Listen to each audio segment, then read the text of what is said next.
Hai sobat, Assalamualaikum warahmatullahi wabarakatuh. Bagaimana kabar kalian? Semoga kalian sehat ya. Terima kasih sudah klik video ini.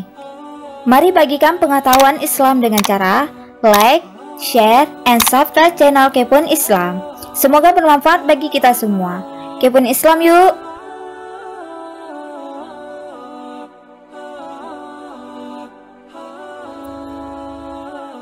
Saat berhadapan dengan bangsa jin seperti setan, kita sangat dianjurkan untuk membaca ayat-ayat suci Al-Quran. Mengapa demikian? Kisah-kisah yang terjadi pada abad pertengahan dan dikutip dari kitab Gharaibul Jin, karya Qadi Badruddin bin Abdullah Asyibli. Ini menjelaskan kepada kita sejauh mana pengaruh bacaan Al-Quran untuk melawan bangsa jin yang mengganggu kita, seperti kalangan setan. Lalu bagaimana kisah-kisahnya? Simak ulasan berikut ini hanya di Kepoin Islam Official.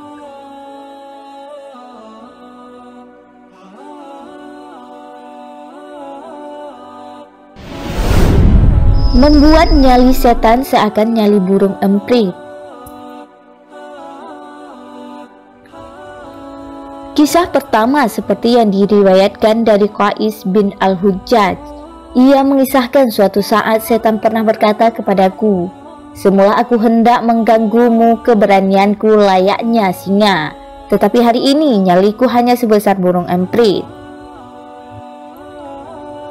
Lalu Qais menanyakan mengapa yang demikian bisa terjadi. Setan menjawab, "Engkau menekanku dengan Al-Quran yang engkau baca."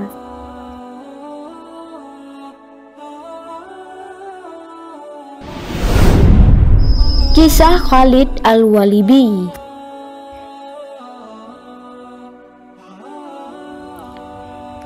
Kemudian kisah yang kedua diceritakan oleh Khalid Al-Walibi. Suatu ketika dia diutus menghadap Umar bin Khattab. Khalid pun pergi bersama keluarganya. Di tengah perjalanan dia singgah di sebuah rumah kosong. Namun keluarganya berada di belakangnya. Tiba-tiba ia mendengar suara teriakan anak-anaknya, namun dia tak bisa melihat mereka. Secara spontan dia langsung membacakan ayat-ayat suci Al-Quran dengan suara yang keras. Tiba-tiba dia mendengar suara keras terjatuh dan lalu menghampiri sumber suara. Ternyata anak-anaknya ada di sana. Khalid pun menanyakan apa yang terjadi. "Baru saja setan mempermainkan kami, lalu mereka langsung melemparkan kami begitu saja setelah mendengar suara Al-Quran yang ayahanda baca," jawab anak-anaknya.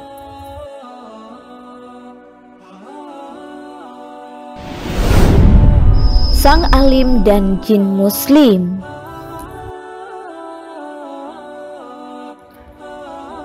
Sedangkan kisah yang terakhir, sebagaimana diceritakan Ibnu Aqil dalam kitab Al-Funun, kisah nyata ini terjadi di Dhafriyah, Baghdad. Di kawasan itu terdapat rumah kosong yang sangat terkenal angker. Tiap penghuni yang pernah mendiami rumah itu pasti celaka, bahkan hingga merenggang nyawa. Namun suatu ketika seorang ahli Al-Quran, alim dan soleh memutuskan tinggal di rumah itu. Dia pun akhirnya tinggal cukup lama di rumah tersebut. Para tetangga pun heran dan bertanya-tanya mengapa dia bisa betah dan selamat. Hingga suatu saat dia akhirnya memutuskan pindah karena suatu urusan. Tetangganya pun menginterogasinya apa rahasianya betah di rumah tersebut. Dia pun bercerita, pada suatu ketika selepas sholat Isya dia membaca Al-Quran. Tiba-tiba pagi harinya ada pemuda yang begitu saja keluar dari lubang sumur dan mengucapkan salam. Dia kaget. "Tidak usah takut, ajarkan saya Al-Quran," kata pemuda misterius yang ternyata adalah jin muslim. Saya pun mengajarkan Al-Quran kepadanya. "Sebetulnya apa yang terjadi di rumah ini?" tanya sang alim. "Begini, kami adalah jin muslim, sholat dan membaca Al-Quran. Sementara selama ini rumah ditempati oleh orang-orang fasik yang gemar minum. Kami mengusir mereka. Jadi kamu keluar dari sumur siang hari agar aku tidak takut?" "Benar," jawab jin tersebut. "Lalu, Sang pemuda atau jin tadi membaca Al-Quran. Tiba-tiba ada suara aneh. Ternyata muncul ular dari atap rumah dan terjatuh. Sang pemuda hendak menangkap dan membunuh ular itu, namun sang alim melarangnya. "Apakah engkau melarang aku mengeksekusi buruanku?" Sang alim akhirnya membujuk dan memberikan beberapa dinar kepadanya. Lalu tiba-tiba keluarlah sosok jin dari tubuh ular dalam kondisi linglung, lemah dan tak berdaya. "Apa gerangan terjadi padamu?" tanya sang alim. "Engkau telah membinasakanku dengan bacaan-bacaan Al-Quran." Dan selang berapa waktu, akhirnya jin tersebut mati. Sejak saat itulah, kata Ibnu Aqil, rumah tersebut dilarang untuk ditempati siapapun. Itulah beberapa kisah yang membuktikan setan takut dengan bacaan Al-Quran. Semoga kita semua diberikan keteguhan hati untuk senantiasa membaca Al-Quran agar terhindar dari gangguan jin dan setan. Amin amin ya rabbal alamin. Wallahu a'lam bissawab.